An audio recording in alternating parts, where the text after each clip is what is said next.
ખબરોમાં બન્યા રહેવા માટે બેલ આઇકોન દબાવો અને એબીપી અસ્મિતાને સબસ્ક્રાઇબ કરો।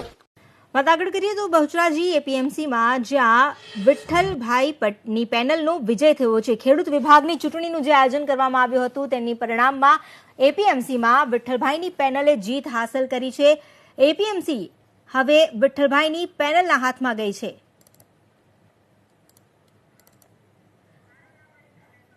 અમારી સાથે જોડાઈ ગયા છે સંવાદદાતા હારૂન નાગોરી, આપી રહ્યા છે વધુ જાણકારી। જી હારૂન। બહુચરાજી એપીએમસી में ફરી એકવાર વિઠ્ઠલભાઈ પટેલ ગ્રુપની જીત થઈ છે। કહી શકાય કે જે રીતે વિઠ્ઠલભાઈ પટેલ ગ્રુપનો દબદબો બહુચરાજી એપીએમસીમાં કાયમી રહ્યો છે ને 7-3 થી વિઠ્ઠલભાઈ પેનલ જીતી છે। જે રીતે રજનીભાઈ પેનલના 3 સભ્યોની જીત થઈ છે તો સામે વિઠ્ઠલભાઈ પેનલના 7 સભ્યોની જીત થઈ છે। એટલે કહી શકાય કે વિઠ્ઠલભાઈ પેનલની બહુચરાજી એપીએમસીમાં જીત થઈ છે। જે રીતે હાલમાં બહુચરાજી એપીએમસીની ચૂંટણી હતી ને બંને ભાજપના નેતાઓ સામે સીધા ચૂંટણી જંગમાં જોડાયા હતા। બંને વચ્ચે કાંટાળી ટક્કર જોવા મળતી હતી।